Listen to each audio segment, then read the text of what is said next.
এতিয়া ক্লাছটোত আমি আটাইকে স্বাগতম জনাইছো।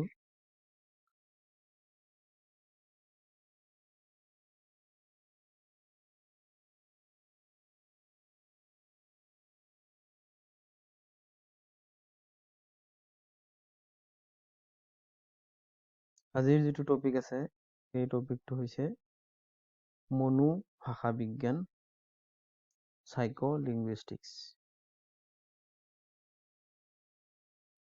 ভাষা বিজ্ঞানৰ এটা অন্যতম শাখা হ'ল মনোভাষা বিজ্ঞান অৰ্থাৎ সাইকোলিঙ্গুইস্টিক্স। নামৰ পৰাই বুজিব পাৰি যে ভাষা বিজ্ঞানৰ এই বিশেষ শাখাত ভাষাৰ মনস্তাত্ত্বিক দিশৰ কথা আলোচনা কৰা হয়।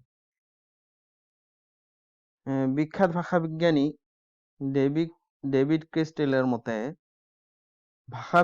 মনোভাষা বিজ্ঞান হৈছে a branch of linguistics which studies the correlation between linguistic behavior and the psychological process thought to underlie that behaviors. দুটা বিভিন্ন বিষয়ৰ সমন্বয়ত সৃষ্টি হৈছে এই নতুন বিষয়টো। এক কথাত ক'বলৈ গ'লে ভাষা বিজ্ঞান আৰু মনোবিজ্ঞানৰ সমন্বয়ে হৈছে মনোভাষা বিজ্ঞান। গতিকে এই দুয়োটা বিষয়ৰে ভাষা সম্পৰ্কীয় তথ্য আৰু তত্ত্বৰে সমৃদ্ধিত হৈছে মনোভাষা বিজ্ঞান।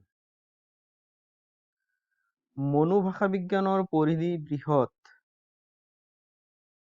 ভাষাৰ ওপৰত উল্লেখিত সকলো স্তৰ সামৰি লৈ ভাষা আৰু মনৰ মাজৰ সম্বন্ধৰ কথা অধ্যয়ন কৰা হয়। মনোভাষা বিজ্ঞানীসকলে উত্থাপন কৰা প্ৰধান প্ৰশ্ন কেইটামান হৈছে: 1 নম্বৰ, ভাষা মানুহৰ একক আচৰণ নে আন জীৱ-জন্তুৱেও ভাষাৰ ব্যৱহাৰ কৰে? জন্তুৰ ভাষা আৰু মানুহৰ ভাষাৰ মাজত কোনো সাদৃশ্য বা পাৰ্থক্য আছে নেকি? 2 নম্বৰত, ভাৱ আৰু ভাষাৰ মাজত কি সম্বন্ধ? পৰস্পৰে পৰস্পৰৰ ওপৰত কিবা প্ৰভাৱ পেলায় নেকি? এটা নিৰ্দিষ্ট ভাষাৰ বিভিন্ন বা বিশিষ্ট উপাদানসমূহে সেই ভাষী লোকৰ চিন্তাধাৰাৰ ওপৰত কিবা প্ৰভাৱ পেলায় নেকি? এনেকুৱা ধৰণৰ। 3 নম্বৰত আছে, শিশুৱে এটা ভাষা কেনেকৈ আহৰণ কৰে? শিশুৰ মাতৃভাষা আহৰণৰ অন্তৰালত কি মানসিক প্ৰক্ৰিয়া জড়িত হৈ আছে? মাতৃভাষা আহৰণ আৰু বিদেশী ভাষা শিক্ষাৰ প্ৰক্ৰিয়া একে নে বেলেগ বেলেগ? 4 নম্বৰত, বাক্যৰ অৰ্থবোধ কেনেকৈ হয়? কি প্ৰক্ৰিয়াই মানুহক সঠিক অৰ্থবোধ কৰাত সহায় কৰে? 5 নম্বৰত, মানুহে কথা কেনেকৈ কয়? অৰ্থাৎ কথা কোৱাৰ অন্তৰালত কি মানসিক প্ৰক্ৰিয়া জড়িত হৈ আছে? তো ভাষা বিজ্ঞানীসকলে মানৱ ভাষা অধ্যয়ন কৰাৰ উপৰিও চিম্পাঞ্জী, ডলফিন, মৌমাখি প্ৰমুখ্যে বিভিন্ন জন্তু আৰু চৰাই-চিৰিকটিৰ জনসংযোগ পদ্ধতি অধ্যয়ন কৰিছে। অধ্যয়নৰ পৰা এই কথা প্ৰতিপন্ন হৈছে যে মানুহৰ ভাষা জন্তুৰ ভাষাতকৈ তাৎপৰ্যপূৰ্ণভাৱে পৃথক আৰু উন্নত। অৱশ্যে মৌমাখিৰ ভাষা আনবোৰৰ তুলনাত বহুত উন্নত, তথাপিও মানুহৰ ভাষাৰ লগত বিশেষ তুলনা নহয়। সেয়ে জন্তুৰ ভাষাক ভাষা নুবুলি জনসংযোগ ব্যৱস্থা বোলা হয়। দ্বিতীয় প্ৰশ্নটোৰ সম্পৰ্কে অৰ্থাৎ ভাৱ আৰু ভাষাৰ সম্বন্ধ সম্পৰ্কে বহুত অধ্যয়ন হৈছে। এই সম্পৰ্কে কেইবাটাও উল্লেখযোগ্য তত্ত্ব আছে। তাৰে এটা তত্ত্বৰ মতে ভাষাই ভাৱক নিয়ন্ত্ৰিত কৰে। এই তত্ত্ব ভাষা বিজ্ঞানী এডৱাৰ্ড শ্বাপিৰৰ দ্বাৰা প্ৰভাৱিত হৈ বেঞ্জামিন লি ৱৰ্থে আগবঢ়াইছে। ই শ্বাপিৰ ৱৰ্থ হেপাটাইটিছ নামে জনাজাত। সকলো উচ্চ খাপৰ চিন্তা ভাষাৰ ওপৰত নিৰ্ভৰ কৰে, অৰ্থাৎ ভাষা নোহোৱাকৈ কোনো ব্যক্তিয়ে প্ৰণালীবদ্ধভাৱে চিন্তা কৰিব নোৱাৰে। এক কথাত ক'বলৈ গ'লে ভাষা আৰু বৌদ্ধিক আহিলা যাৰ সহায়ত মানুহে প্ৰণালীবদ্ধভাৱে চিন্তা, কল্পনা আৰু পৰিকল্পনা কৰিব পাৰে, ভাষাই মানুহৰ চিন্তাৰ আকৃতি নিৰ্ধাৰণ কৰে।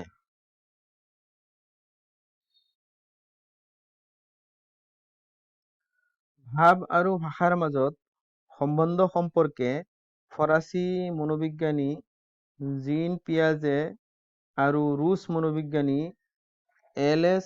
ভাইগটস্কিয়ে বহুত বিশদভাৱে আলোচনা কৰিছে। পিয়াজৰ গৱেষণাৰ প্ৰধান বিষয় হৈছে শিশুৰ মানসিক বিকাশ। তেওঁৰ আলোচনাত ভাষাৰ বিকাশে গৌণ স্থান অধিকাৰ কৰিছে। তেওঁৰ মতে শিশুৰ মানসিক বিকাশৰ প্ৰাথমিক পৰ্যায়ত ভাষাৰ কোনো স্থান নাই। অৰ্থাৎ ভাষাৰ অবিহনেও মানসিক বিকাশ ঘটিব পাৰে। কিন্তু পৰৱৰ্তী পৰ্যায়ত ভাষাৰ প্ৰভাৱ অতি গুৰুত্বপূৰ্ণ। ভাষাৰ জৰিয়তেই শিশুৱে আনৰ লগত ভাৱৰ আদান প্ৰদান কৰে। এই আদান প্ৰদান শিশুৰ বৌদ্ধিক বিকাশৰ বাবে অতি আৱশ্যকীয়। বৌদ্ধিক বিকাশৰ বাবে প্ৰয়োজনীয় সমল পোৱা হয় ভাষাৰ জৰিয়তে। সেয়ে ভাষা শিশুৰ বৌদ্ধিক বিকাশৰ অবিচ্ছেদ্য অংগ। ভাইগটস্কিয়ে বিশ্বাস কৰে যে শিশুৰ ভাষাৰ বিকাশ আৰু বৌদ্ধিক বিকাশ দুটা স্বতন্ত্ৰ প্ৰক্ৰিয়া। তথাপিও শিশুৰ বিকাশৰ প্ৰাথমিক পৰ্যায়ত ভাৱ আৰু ভাষাৰ মাজত বিশেষ সম্পৰ্ক থকা দেখা যায়। তেখেতে বিশ্বাস কৰে যে ভাষাৰ গঠন আৰু ভাৱৰ গঠনৰ মাজত কোনো মিল নাই। তেওঁৰ মতে ভাষাৰ বিকাশ আৰু বৌদ্ধিক বিকাশ সমান্তৰালভাৱে গঢ়ি উঠে। শিশুৰ অন্ততঃ ২ বছৰ বয়সলৈকে এই দুয়োটা পদ্ধতি পৃথক হৈ থাকে। তাৰ পিছত ভাৱ আৰু ভাষাৰ মিলন হয় আৰু এক নতুন আচৰণৰ উদ্ভৱ হয়। তেখেতেও বিশ্বাস কৰে যে ভাষা ভাৱৰ বাহক। ভাষাৰ মাধ্যমেৰে শিশুৱে চৌদিশৰ জ্ঞান, ধ্যান, ধাৰণা আদি আহৰণ কৰে, যিবোৰ শিশুৰ বৌদ্ধিক বিকাশৰ সহায়ক। তেখেতেও ভাষাক বৌদ্ধিক বিকাশৰ আহিলা হিচাপে গণ্য কৰিছে। মনোবিজ্ঞানৰ অধ্যয়নৰ আৰু এটা গুৰুত্বপূৰ্ণ বিষয় হৈছে ভাষাৰ আহৰণ। অৰ্থাৎ শিশুৱে ভাষা কেনেকৈ আহৰণ কৰে, এই সম্পৰ্কে পণ্ডিতসকলৰ মাজত মতভেদ আছে। এচাম পণ্ডিতে বিশ্বাস কৰে যে ভাষাৰ আচৰণ আৰু আন বহুতো শিকি লোৱা আচৰণৰ দৰে শিকি লোৱা আচৰণ। শিশুৱে বয়স্কসকলৰ ভাষা অনুকৰণ কৰি সেই ভাষা আয়ত্ত কৰে। এটা ভাষা সম্পূৰ্ণভাৱে আয়ত্ত কৰিবলৈ হ'লে প্ৰয়োজন হয় অনুৰক্তি, অভ্যাস, অনুকৰণ, বিৰক্তি ইত্যাদি। কিন্তু আন এচাম ভাষাবিজ্ঞানী আৰু মনোবিজ্ঞানীৰ মতে শিশুৰ ভাষা আহৰণ প্ৰক্ৰিয়া সম্পূৰ্ণ বেলেগ, আন আচৰণৰ লগত নিমিলে। কোনো কষ্ট অনুভৱ নকৰাকৈয়ে শিশুৱে নিজৰ মাতৃভাষা আহৰণ কৰে। আনহাতে বয়স্কসকলেও শিকাবলৈ বিশেষ প্ৰচেষ্টা কৰা দেখা নাযায়। কোনেও ব্যাকৰণৰ নিয়ম শিকাই নিদিয়ালৈকে আইতা মোক সাধু কয় বুলি নকৈ আইতাই মোক সাধু কয় বুলি কয় সৰু ল'ৰা ছোৱালীয়ে। কিন্তু আইতাই ফুৰিবলৈ গ'ল বুলি নকয়, আইতা ফুৰিবলৈ গ'ল বুলিহে কয়। অৰ্থাৎ কোন প্ৰসংগত আইতা হয় আৰু কোন প্ৰসংগত আইতাই হয় এই কথা শিশুটিয়ে জানে। ঠিক তেনেকৈ আমি সদায় টিভি চাওঁ বুলি কয়, কিন্তু আমি সদায় টিভি দেখো বুলি নকয়। কেৱল অনুকৰণ কৰিয়েই শিশুৱে নিশ্চয় ভাষাৰ এই সূক্ষ্ম কথাবোৰ আৰু অন্তহীন বাক্যবোৰ নিশ্চয় আয়ত্ত কৰিব নোৱাৰে। এই সম্পৰ্কত নোম চমস্কিয়ে কয় যে প্ৰতিজন শিশুৰে ভাষা আহৰণৰ বাবে জন্মগত ক্ষমতা আছে। এই ক্ষমতা কেৱল এটা নিৰ্দিষ্ট ভাষা শিকিবৰ বাবে নহয়। এটি শিশুৱে চৌপাশে যি ভাষা শুনে তাকে আহৰণ কৰে। সেয়ে ইংলণ্ডত ডাঙৰ দীঘল হোৱা এটি চীনা শিশুৱে অতি সহজে ইংৰাজী প্ৰথম ভাষা হিচাপে আহৰণ কৰিব পাৰে। চমস্কিৰ মতে শিশুটোৱে শুনিবলৈ পোৱা বয়স্কসকলৰ ভাষাৰ আঁৰত লুকাই থকা ব্যাকৰণৰ নিয়মবোৰ আৱিষ্কাৰ কৰে। কেৱল সেয়ে নহয়, নিয়মবোৰ নিজৰ অজানিতেই শিশুৰ মজ্জাগত হৈ যায়। নোৱম চমস্কীয়ে ভাষা আহৰণ সম্পৰ্কে কোৱা আটাইবোৰ কথা ইয়াত আলোচনা নকৰি মূল তত্ত্বৰ সপক্ষে আগবঢ়োৱা যুক্তিসমূহৰ দুই এটা ইয়াত আলোচনা কৰোঁ। তো শিশুৱে বহুত সময়ত অশুদ্ধ বাক্যৰ প্ৰয়োগ কৰে।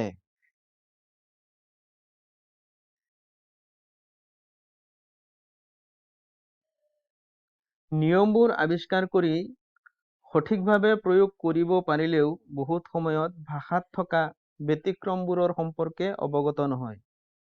এজন অসমীয়া শিশুৱে আৱিষ্কাৰ কৰে যে ন বা না যিটো পূৰ্ব প্ৰত্যয় যোগ দিলে এটা শব্দ নিগেটিভ হয়, নিষেধাৰ্থক হয়।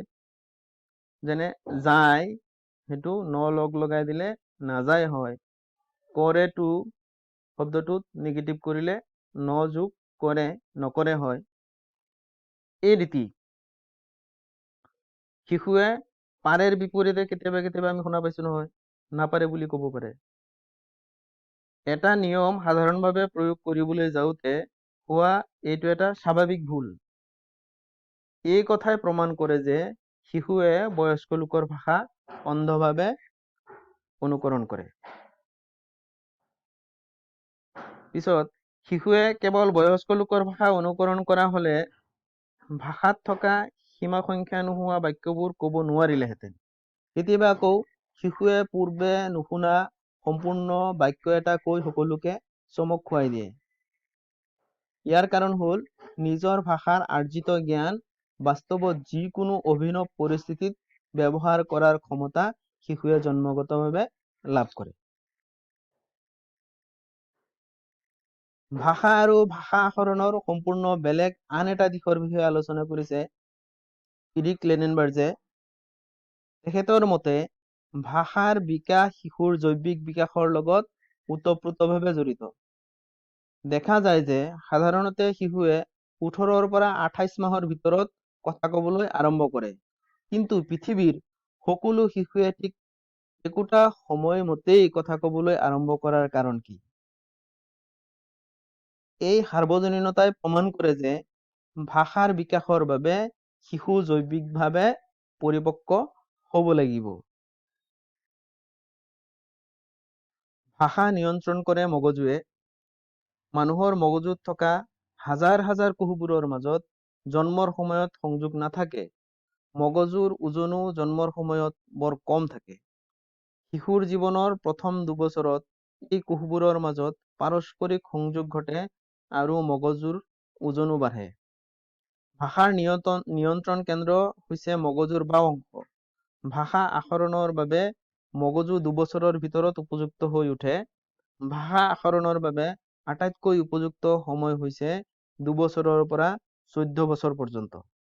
সেয়ে তেখেতে এই কালছোৱাক ক্ৰিটিকেল পিৰিয়ড বুলি বৰ্ণনা কৰিছে। তেখেতৰ মতে এই কালছোৱাৰ ভিতৰত যিকোনো ভাষাকে অতি সহজে আয়ত্ত কৰিব পাৰি। এই ক্ৰিটিকেল পিৰিয়ড পাৰ হোৱাৰ পিছত নতুন ভাষা শিকিবলৈ বহুত কষ্ট কৰিবলগীয়া হয়।